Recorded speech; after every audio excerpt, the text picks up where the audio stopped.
કારણ કે વર્ષ 2025ની વાત કરીએ અને એક ડોક્યુ કરીએ રાજકીય ઘટનાઓનો, તો દિલ્હીમાં જે પ્રમાણે ભાજપનું પુનરાગમન થયું ને બિહારમાં છે એનડીએની પ્રચંડ બહુમતી આવી, ઇન્ડિયાનું ગઠબંધન માત્ર કાગળ પર ક્યાંક દેખાયું. શું લાગે છે કે હવે ઇન્ડિયા ગઠબંધન માત્ર નામ પૂરતું મર્યાદિત થશે કે વળી સક્રિય થાય એવું કંઈ લાગી રહ્યું છે 2026માં? સાહેબ, તમે એક શબ્દ વાપરો દિલીપભાઈ કે દિલ્હીમાં ભાજપનું પુનરાગમન. હું એને એમ કહીશ કે 2024ની લોકસભાની ચૂંટણીમાં ભાજપ માટે જે ફટકો પડ્યો હતો અને 240 બેઠક ઉપર એ સીમિત રહી ગયો હતો. નરેન્દ્ર મોદીની પણ પાતળી સરસાઈથી વારાણસીમાં જીત થઈ હતી અને એવું મનાતું હતું કે નીતિશ કુમાર ને ચંદ્રબાબુ નાયડુ જેમ નચાવે એમ ભાજપ નાચશે અને કદાચ 2025 સુધીમાં તો એક વર્ષમાં તો સરકાર પર જશે, ને ખાસ કરીને વકફ બોર્ડ મુદ્દે.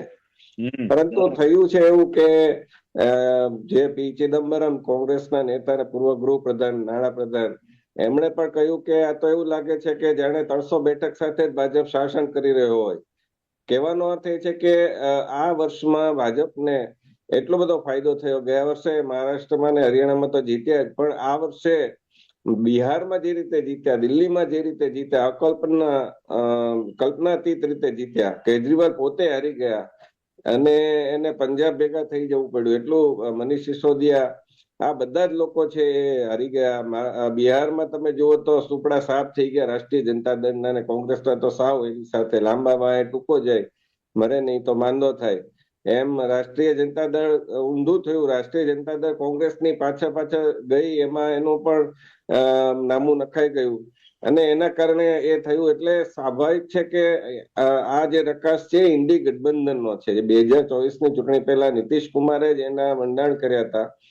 એ ઇન્ડી ગઠબંધનમાં અત્યારે તમે જુઓ તો આમ તો 2024ની ચૂંટણી પછી જ આ શરૂઆત થઈ ગઈ હતી, કારણ કે મહારાષ્ટ્ર, હરિયાણા બધામાં આમ આદમી પક્ષ અને કોંગ્રેસ એ બધા અલગ અલગ લડ્યા હતા અને એના કારણે આપણે જોઈ શકીએ છીએ. અને પછી 2025માં પણ બિહારમાં એ જ સ્થિતિ જોવા મળી, દિલ્હીમાં એ જ સ્થિતિ જોવા મળી અને કહીએ ને કે ના ખુદા મિલા ના મિસાલે સનમ, ના ઇધર કે રહે ના ઉધર કે હમ, એ પ્રકારની સ્થિતિ ઇન્ડી ગઠબંધન માટે થતી હોય એવું આપણને લાગે છે.